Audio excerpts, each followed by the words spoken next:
تراویح کا آغاز ہوا ہے وہ سورۃ النساء سے آغاز ہوا ہے۔ مشہور سورت ہے، نساء کے معنی آتے ہیں عورت۔ سورۃ الرجال یعنی مردوں کے نام پر پورے قرآن مجید میں کوئی سورت نہیں، البتہ عورتوں کے نام پر سورۃ النساء قرآن مجید میں موجود ہے۔ جو لوگ یہ کہتے ہیں کہ اسلام میں عورتوں پر ظلم ہوتا ہے، اسلام میں عورتوں کے حقوق دبائے جاتے ہیں، عورتوں کو برابری کا حق نہیں دیا جاتا، سیدھا سا جواب ہے کہ پورے قرآن مجید میں مردوں کے نام سے کوئی صورت نہیں، لیکن عورتوں کے نام سے اللہ نے قرآن مجید میں صورت نازل فرمائی۔ اس سے خود پتہ چلتا ہے کہ اسلام میں عورت کا مقام کتنا اونچا ہے۔ آغاز ہوتا ہے یا ایھا الناس اتقوا ربکم الذی خلقکم من نفس واحدہ، اے لوگوں ڈرو اپنے اس رب سے جس نے تمہیں پیدا کیا ایک جان سے، یعنی حضرت آدم علیہ السلام اور حضرت حوا علیہ السلام سے تمہیں پیدا فرمایا، اور اس کے بعد تمہیں جوڑے جوڑے بنایا کہ ہر آدمی شادی کرتا ہے، میاں بیوی کا جوڑا بنتا ہے۔ پھر یتیموں کے تعلق سے حکم دیا وآتوا الیتامی اموالہم، اگر تمہاری زیر پرورش تمہاری نگرانی میں کوئی یتیم بچہ آئے اس کا مال اس کو دے دیا کرو، اور اس کے مال کو اپنے مال میں مت ملایا کرو۔ یتیم کس کو کہا جاتا ہے؟ یتیم وہ نابالغ بچہ جس کے باپ کا انتقال ہو جائے، اس کو یتیم کہا جاتا ہے۔ اگر بالغ بچے کے باپ کا انتقال ہو جائے، 15-16 سال کا لڑکا یا لڑکی اس کے باپ کا انتقال ہو جائے، اس کو یتیم نہیں کہا جائے گا۔ کوئی بچہ ہے نابالغ ہے اور باپ کا انتقال ہو جائے وہ یتیم ہے۔ جانوروں میں جس جانور کی ماں کا انتقال ہو جائے اس جانور کو یتیم کہا جاتا ہے۔ انسانوں میں باپ کا انتقال ہو جائے اس کو یتیم کہا جاتا ہے۔ تو یتیموں کے تعلق سے قرآن مجید میں اور احادیث میں بڑے سخت احکام آئے ہیں۔ اللہ کے پیغمبر علیہ السلام نے فرمایا جو شخص یتیموں کے سر پر ہاتھ پھیر دے اور ان کے ساتھ شفقت سے محبت سے پیش آئے، کل قیامت کے دن یتیموں کی اچھی طرح کفالت کرنے والا اور میں یعنی آپ صلی اللہ علیہ وسلم جنت میں اس طرح ہو، بشرطے کہ یتیموں کے ساتھ حسن سلوک کا معاملہ کرنے والا ہو۔ اس کے بعد فرمایا وَابْتَلُوا الْيَتَامَىٰ حَتَّىٰ إِذَا بَلَغُوا النِّكَاحَ، یتیموں کا امتحان لیتے رہا کرو یہاں تک کہ وہ بلوغ نکاح کے قریب پہنچ جائے۔ یعنی اگر کوئی بچہ یتیم تمہاری نگرانی میں ہے، اس کو 10 روپیہ لے کر دکان پر بھیج دیا جاؤ، یہ سامان لے کر کے آؤ، 50 روپے لے کر کے بھیجا، یہ سامان لے کر کے آؤ، تاکہ اس کو خرید و فروخت کا سلیقہ آ جائے اور تمہیں پتہ بھی چل جائے کہ آیا یہ یتیم بچہ ایماندار ہے یا نہیں۔ ہم نے جو 50 روپے اس کو دیے تھے، سامان 40 روپے کا آیا اور 10 روپے لا کر وہ یتیم آپ کو سپرد کر رہا ہے، واپس کر رہا ہے، اس کا مطلب بچے کی پرورش اچھی ہو رہی ہے۔ اور وہ 10 روپے جیب میں رکھ لیتا ہے، جھوٹ بولتا ہے نہیں سامان 50 روپے کا آیا ہے، اس کا مطلب یہ کہ ابھی اس کی تربیت میں کمی ہے۔ تو یتیم بچہ تمہاری نگرانی میں آئے اس کو آزماتے رہا کرو۔ آگے پھر وراثت کے مسائل ہیں اور فرمایا وَإِذَا حَضَرَ الْقِسْمَةُ أُولُو الْقُرْبَىٰ وَالْيَتَامَىٰ وَالْمَسَاكِينَ فَارْزُقُوهُم مِّنْهُ وَقُولُوا لَهُمْ قَوْلًا مَّعْرُوفًا، جب بٹوارا ہو رہا ہو اور بٹوارے میں کوئی رشتہ دار ایسا آ جائے جس کا وراثت میں حصہ نہیں ہے، مثال کے طور پر دادا کی جائیداد میں پوتے کا حصہ نہیں ہے، اب بیٹے مال اپنے باپ کی وراثت تقسیم کر رہے ہیں، ہمارا بھتیجا آ جائے اس کے باپ اتفاق سے نہیں ہے، تو دادا کی جو جائیداد تقسیم ہو رہی ہے پوتے کا اس میں حصہ تو نہیں ہے، لیکن ہمیں حکم ہے کہ تم پھر بھی کچھ نہ کچھ اس کو دے دیا کرو۔ کیوں؟ وَلْيَخْشَوْا الَّذِينَ لَوْ تَرَكُوا مِنْ خَلْفِهِمْ ذُرِّيَّةً ضِعَافًا خَافُوا عَلَيْهِمْ، خدا نہ خواستہ اس بچے کی جگہ تمہارا بچہ ہوتا تو تم اپنے بچے کے بارے میں کیا سوچتے؟ جس طرح تم اپنے بچے کے بارے میں اچھی سوچ رکھتے ہو، دوسروں کے بچوں کے بارے میں بھی ایسی ہی سوچ رکھو۔ تو وراثت کی تقسیم کرتے وقت اگر کوئی رشتہ دار یا کسی رشتہ دار کا بچہ ایسا آ جائے جو تمہارا رشتہ دار تو ہے لیکن وراثت میں اس کا حصہ نہیں ہے، پھر بھی اس کا دل خوش کرنے کے لیے تھوڑا بہت سب کے مشورے سے اس کو بھی دے دیا۔ آگے پھر پورا صفحہ یوصیکم اللہ فی اولادکم، جو بڑا مفصل مسئلہ ہے اور بڑا نازک مسئلہ بھی ہے، لڑکے کے لیے کیا حصہ ہے، لڑکی کا کتنا حصہ ہے، اگر اولاد نہ ہو صرف ماں باپ ہو تو ماں کو کتنا ملے گا، باپ کو کتنا ملے گا، بھائی کو کیا ملے گا، اگر اولاد ہے تو پھر کیا حصہ ہے، وہ مکمل تفصیل ہے جو یہاں پر اس وقت بیان کرنے کی نہیں ہے۔ پھر چوتھے پارے کے آخری رکوع میں اللہ تعالیٰ نے ان محرمات کا بیان فرمایا جن سے نکاح کرنا حرام ہے، ان سے کبھی بھی نکاح ہو ہی نہیں سکتا۔ وہ کیا ہے؟ سب سے پہلی چیز امہاتکم، تمہاری مائیں، اس میں ماں، دادی، نانی سب داخل ہیں۔ وہ بناتکم، تمہاری بیٹیاں، وہ اخواتکم، اور تمہاری بہنیں، چاہے حقیقی بہن ہو، چاہے اللاتی بہن ہو، چاہے اخیافی بہن ہو۔ سمجھ میں آ رہا کچھ؟ اللاتی بہن کا مطلب باپ شریک، باپ ایک ہے ماں دو ہیں۔ اخیافی بہن ماں شریک، ماں ایک ہے باپ دو ہیں۔ جس طرح حقیقی بہن سے نکاح کرنا حرام ہے، اسی طرح باپ شریک بہن سے، ماں شریک بہن سے بھی نکاح کرنا حرام ہے۔ وعماتکم، تمہاری پھوپھیاں، ان سے بھی نکاح نہیں ہو سکتا ہے۔ وخالاتکم، تمہاری خالائیں۔ وبنات الاخی، اور بھائی کی بیٹیاں یعنی بھتیجی۔ وبنات الاختی، بہن کی بیٹیاں یعنی بھانجی۔ وامہاتکم اللاتی ارضعنکم، اور تمہاری وہ مائیں جنہوں نے تمہیں دودھ پلایا ہو، ان سے بھی نکاح کرنا حرام ہے، بشرطے کہ 2 سال کے اندر اندر جو مدت رضاعت ہے دودھ پلانے کی، اگر کسی عورت نے کسی بچے کو دودھ پلایا اور اس بچے کی عمر تھی 3 سال تو پھر اس کی رضاعی ماں نہیں بنی، اس سے نکاح ہو سکتا ہے۔ لیکن اگر 2 سال کے اندر اندر بچے کی عمر 2 سال سے کم ہے، اس کو دودھ پلایا، چاہے سینے سے لگا کر پلایا، چاہے دودھ نکال کر نپل سے پلایا اپنا، دونوں صورتوں میں حکم برابر ہے، اس سے نکاح نہیں ہو سکتا، وہ رضاعی ماں ہے۔ وَأَخَوَاتُكُم مِّنَ الرَّضَاعَ، اور تمہاری رضاعی بہن جس ماں کا بچے نے دودھ پی لیا، اب اس ماں کی جو لڑکیاں ہیں اس دودھ پینے والے بچے کی وہ رضاعی بہن بن گئی، اب ان بہنوں سے بھی نکاح نہیں ہو سکتا ہے۔ وَأُمَّهَاتُ نِسَائِكُمْ، اور تمہاری عورتوں کی ماں یعنی تمہاری خوش دامن، تمہاری ساس، وہ بھی تمہارے لیے محرم ہے، اس سے تمہارا نکاح نہیں ہو سکتا۔ وَرَبَائِبُكُمُ اللَّاتِي فِي حُجُورِكُمْ، اور تمہاری وہ ربیبائیں جو تمہاری گود میں ہیں، تمہاری عورتوں کی جن کے ساتھ تم نے دخول کر لیا۔ یعنی کیا مطلب؟ کسی شخص نے ایسی عورت سے نکاح کیا جو پہلے سے شادی شدہ تھی اور اس کی گود میں بچی ہے، تو جو بچی اس عورت کے ساتھ آئی ہے جس سے ہم نے نکاح کیا ہے، جیسے ہی ہم اس عورت سے ملاقات کریں گے اب وہ بچی ہماری سگی بیٹی کی طرح ہو جائے گی۔ اب اس بچی سے ہم نکاح نہیں کر سکتے، حالانکہ اس کا باپ دوسرا ہے، لیکن چونکہ اب اس کی ماں سے ہمارا نکاح ہو چکا ہے، ہم اس سے ملاقات کر چکے ہیں، اب وہ ہمارے خون کی طرح ہے، اس سے نکاح نہیں ہو سکتا۔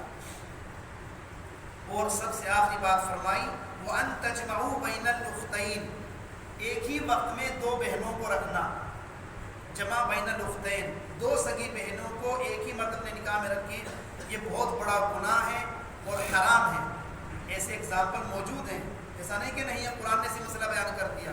معاشرے میں آپ کو سے نالائق خبیث مردود انسان ملیں گے کہ 2 بہنوں کو نکاح میں رکھے ہوئے ہیں، تو 2 سگی بہنوں کو نکاح میں رکھنا حرام۔ اس کا ضابطہ کیا ہے؟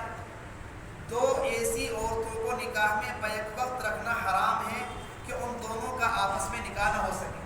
مثال کے طور پر آپ کے نکاح میں جو عورت ہے وہ تو آپ کی بیوی ہے، اس عورت کی جو بھانجی ہے اس کو بھی آپ اسی وقت اپنے نکاح میں نہیں رکھ سکتے۔ کیوں؟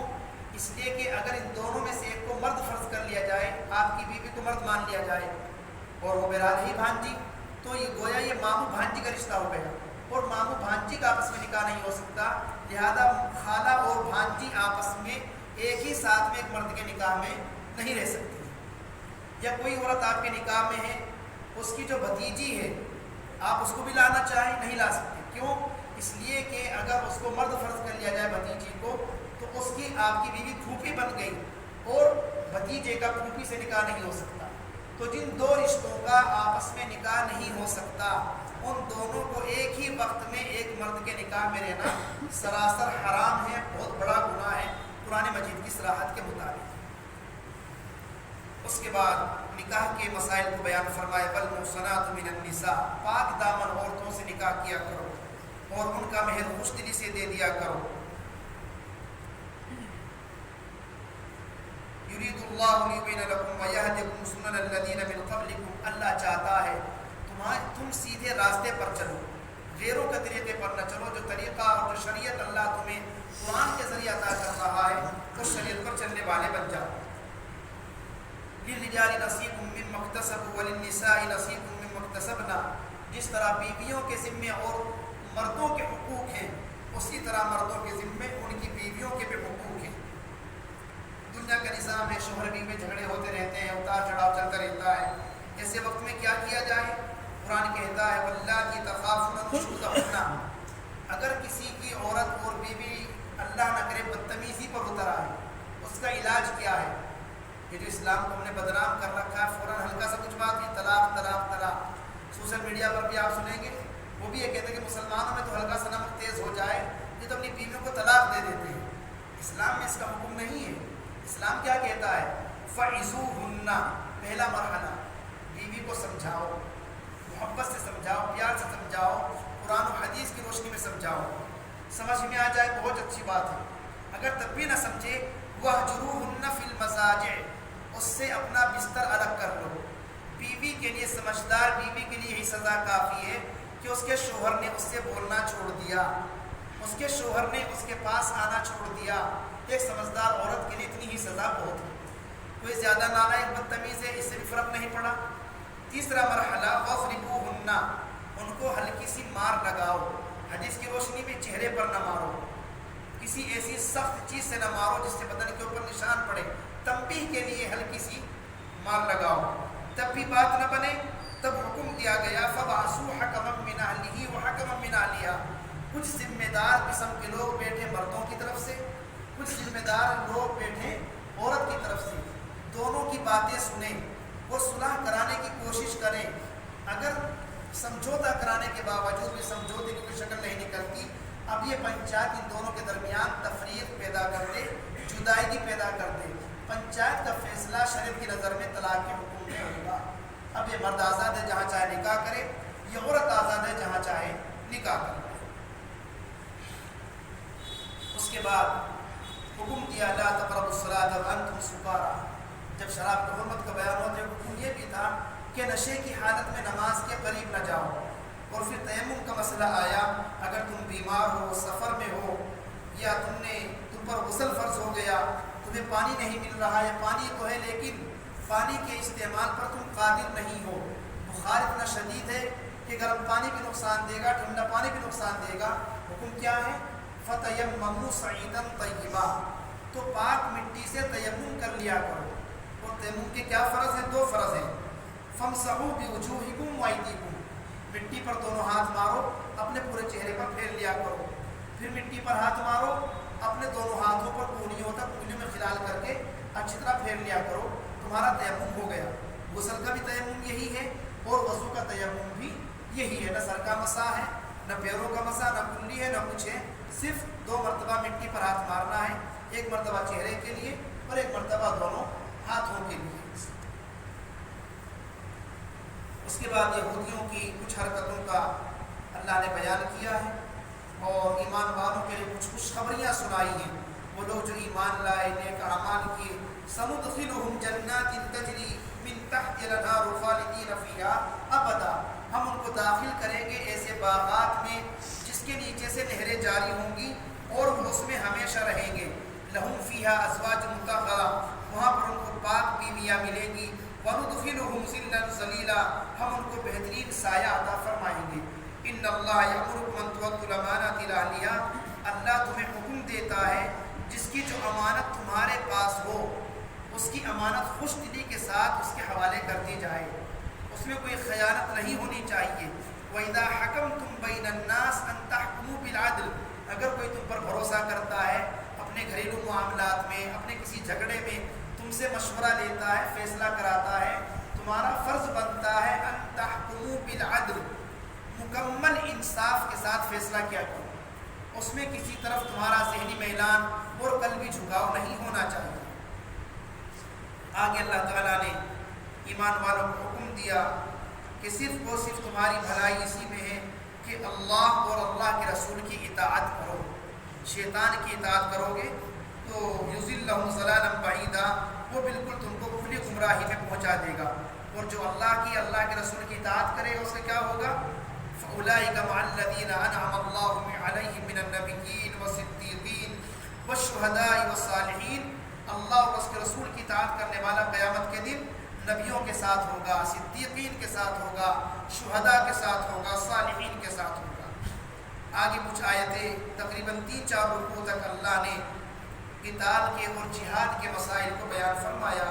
اور اسی ضمن میں حکم نماز کا بھی آیا ہے کہ میدان جنگ میں بھی اور میدان جہاد میں بھی تم پر نماز معاف نہیں ہے، بلکہ تمہیں وہاں پر بھی نماز پڑھنی ہے. اور باقاعدہ اس کا مسئلہ بیان کیا. وہ مسئلہ کیا ہے کہ دو جماعتیں بنا دی جائیں، ایک جماعت دشمن کے مقابلے پر رہے، ایک جماعت یہاں پر نماز پڑھتی رہے. وہ لمبی تفصیل ہے مسائل کی، تو اس کو بھی اللہ نے قرآن مجید میں یہاں پر بیان فرمایا. آخری پاؤ ہے ان اللہ لا یغفر ان یشرک بہ ویغفر ما دون ذلک لمن یشاء. اللہ تمام گناہوں کو معاف کر سکتا ہے لیکن شرک کو اللہ معاف نہیں کرتا. ومن یشرک باللہ، جو اللہ کے ساتھ شرک کرے گا وہ کھلی گمراہی میں پڑ جائے گا. لعنہ اللہ، اور اس پر اللہ کی لعنت، اللہ کی پھٹکار ہوگی. ومن احسن دینا ممن اسلم وجهه للہ وهو محسن، اور جو دین اسلام کو اختیار کرے گا، دین اسلام پر چلے گا، تو یقیناً ایسا انسان دنیا میں آخرت میں بھلائی میں اور فائدے میں رہے گا. اس کے بعد آخری رکعت میں جو حصہ پڑھا گیا اس میں اللہ نے منافقوں کی کچھ حرکتوں کو بیان کیا کہ یخادعون اللہ، منافقین لوگ اللہ کو دھوکہ دیتے ہیں، حالانکہ وہ خادعهم، وہ خود اپنے آپ کو دھوکہ دے رہے ہیں. منافقوں کی پہچان کیا ہے؟ پہچان ہے اذا قاموا الى الصلاۃ قاموا کسالى، جب وہ نماز کے لیے کھڑے ہوتے ہیں تو انگڑائیاں لیتے ہوئے کھڑے ہوتے ہیں. تو پڑھنی پڑے گی، سستی لیتے ہوئے، آنکھیں بند ہیں بس پڑھے جا رہے ہیں، پڑھنی پڑے گی. ابا نے اٹھا دیا، گھر والوں کی طرف سے زبردستی ہے، کوئی بلانے کے لیے جماعت والے آ گئے تو مسجد میں جانا ہی پڑے گا. یہ ہے منافقوں کی پہچان. ایمان والے مکمل مستعدی کے ساتھ، چستی کے ساتھ اللہ کے دربار میں حاضر ہوتے ہیں. اور یراؤون الناس، وہ نماز پڑھتے ہیں لوگوں کو دکھانے کے لیے. لا الہ الا ولا الہ الا، وہ نہ ادھر کے ہیں نہ ادھر کے ہیں. ومن یضلل اللہ فلن تجد له سبیلا، جو گمراہ ہو جائے پھر اس کے کوئی راستہ بتانے والا نہیں ہے.